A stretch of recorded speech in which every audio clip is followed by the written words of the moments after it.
So now we're at verses 9 through 14.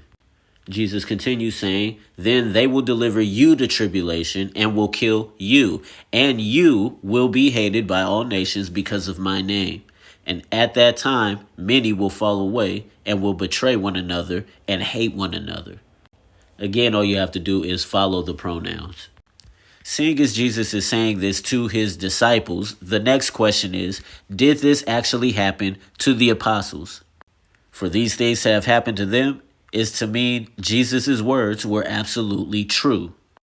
If these things were actually to Christians in the distant future, then Jesus was a liar and a false prophet. And don't misunderstand what I'm saying. These things do happen to Christians today.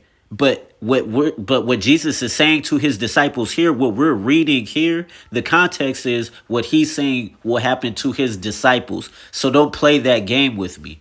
This is not a denial of what our brothers and sisters over in Syria, India, Iraq, Iran, Africa, various countries in Africa, you know what I'm saying? China, Korea. This is not to disregard what they actually go through today. My point is, what is Jesus saying will happen to his disciples?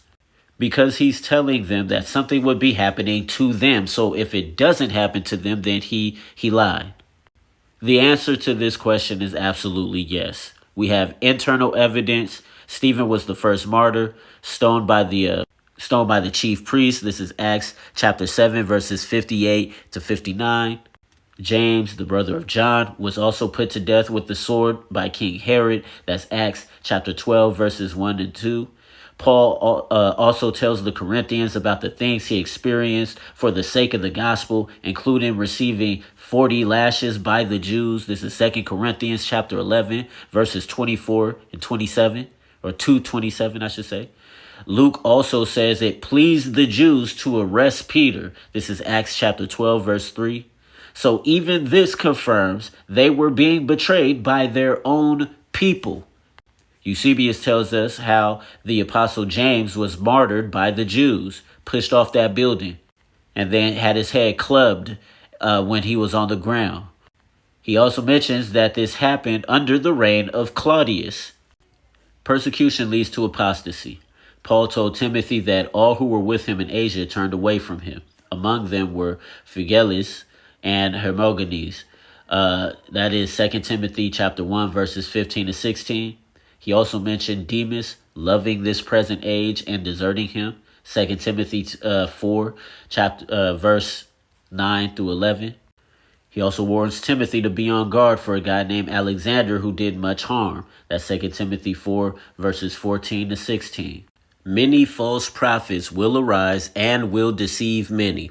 And because lawlessness is multiplied, most people's love will grow cold. But the one who endures to the end, he will be saved.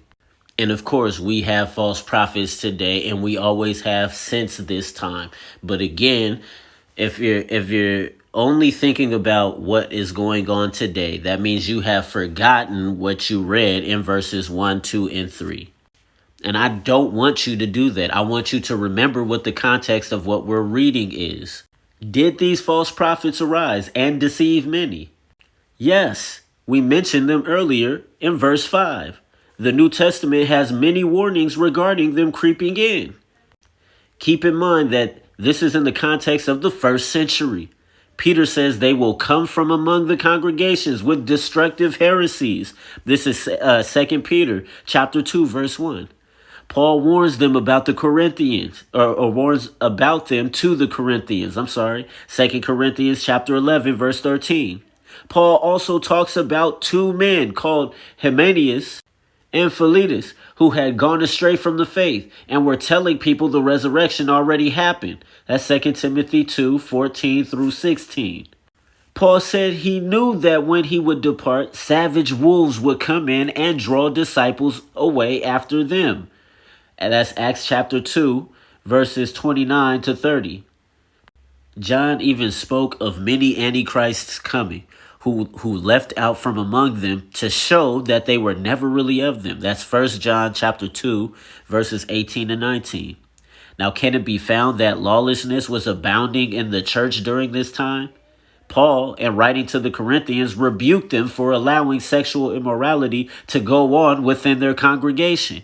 He said it wasn't even named among the Gentiles. That's 1 Corinthians chapter 5, verses 1 through 2. Do y'all recall that? All y'all who claim to have read the Bible multiple times, do y'all recall that? How Paul said that there was some dude in the church that was sleeping with his mother-in-law? Wouldn't y'all consider that lawlessness? Is that abiding by the law? Or is that acting like there is no law? That would be the definition of lawlessness. And it was happening in the church. What about Jezebel and Thyatira leading the congregation, you feel me, some of the servants to commit grievous acts of sexual immorality? Ain't that lawlessness?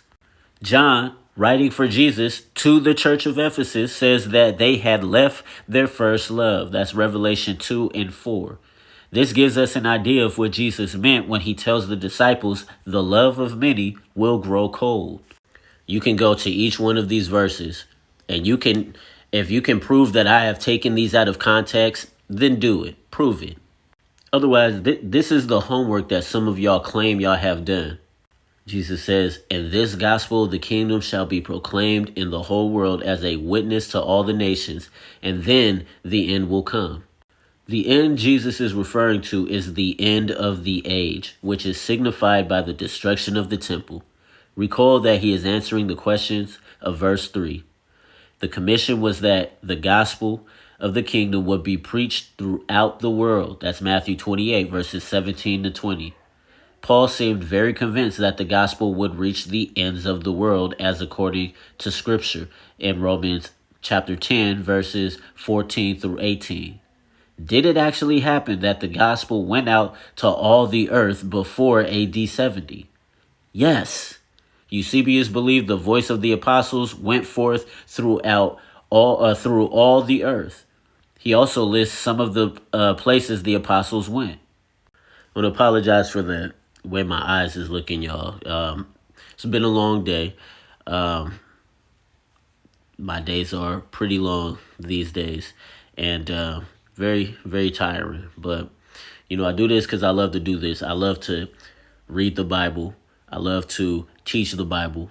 I love to study the Bible. I study it for real. And I do it not just for my benefit, but also so that when I get in front of y'all, I present this information to y'all accurately and honestly. And I'm very transparent with y'all.